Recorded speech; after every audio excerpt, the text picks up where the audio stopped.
Kanan here from Fiction Atlas Press, bringing you another Indie Connection. Today I'd like to tell you about some indie books that you might enjoy if you're a fan of Twin Crowns by Catherine Doyle and Catherine Weber. The first book I have for you is called Not the Heir by Hudson Warm. A jealous prince, a legendary key, an enchanted forest. In the kingdom of Silverkeep, 17-year-old Basil Avington is accustomed to his opulent life as a prince. That is, until the king's unforeseen death. Now the future is approaching sooner than Basil thought. His twin, eldest by 7 minutes, has stolen his first love, his dignity, and soon will take the throne. There's only one way for Basil to attain power, embarking on a perilous venture to find King Philip's key, which, according to ancient lore, bestows the kingdom upon its possessor.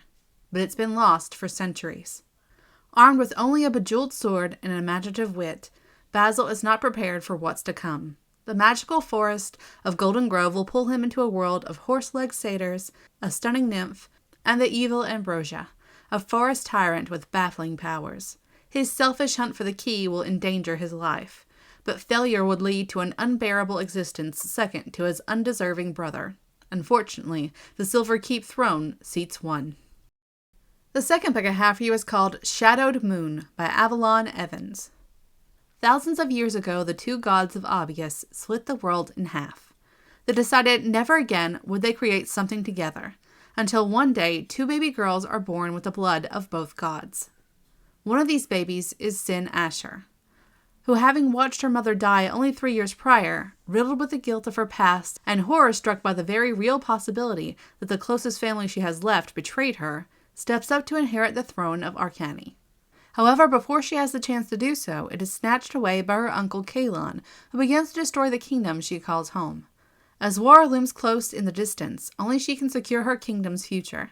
Forced to work with her twin sister Evala, the very person she hates the most, Sin is sent on a life-changing journey of self-discovery, learning, and tragedy. Will she be able to forgive herself for the people she's hurt and gain the courage to save her kingdom? Only time will tell. The third book I have for you is called Seeds of Glory and Ruin by Melanie Sellier. 2 sisters, 2 seeds of power, 1 mage's guild, and an unprecedented new power. But which sister does it belong to? Cadence and her sister possess the seeds of glory and ruin, or so their father always insisted. Cadence never understood what he meant until Airly's seed of power is activated, turning her into the most powerful mage in generations. Despite knowing it must mean her only dormant seed is much more malevolent, Cadence is swept away to the distant Mages Guild in her sister's wake. She's used to living in Arly's shadow, but she can't see a place for herself in this new world. Nor can she believe in the apparent interest of the charming Zeke. No one has ever chosen her over her beautiful sister. But leaving her new home isn't an option. Plagued by questions from her isolated childhood, Cadence needs answers, and the Guild might hold them. But as the revelations grow, Cadence must find a way to conceal the truth from her new companions before the sisters' secrets turn everyone against them. And as word of Arly's power spreads, new danger emerges. Across the kingdom's border, a threat is growing among the ruins of their former neighbor, enemies who will do anything to get their hands on the sisters and the seeds they contain. No longer able to shelter behind Arly, Cadence must make a choice. Will she embrace her power, whatever it might be, or pursue a different path? And the last book I have for you is called Royal Decoy by Heather Frost. Claire made a mistake when she saved the princess's life. In one horrible night, Claire is forced to give up her life as a kitchen maid to become the princess's decoy. Thrust into a dangerous new world of royals and deadly politics, she must learn how to be the princess's perfect double to ensure her betrothal to an enemy prince. Desperate to survive, Claire throws herself into self-defense training, taught by her distractingly attractive bodyguard, Bennick.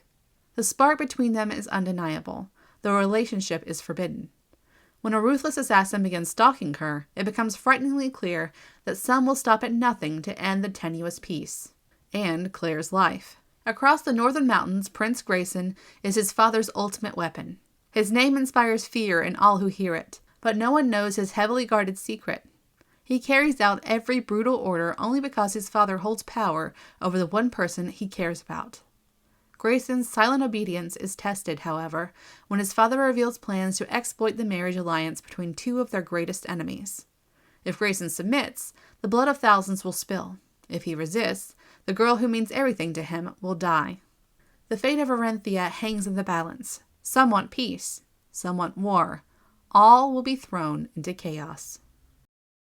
Okay, that's all for me this week. I'll see you next week on the Indie Connection. Bye!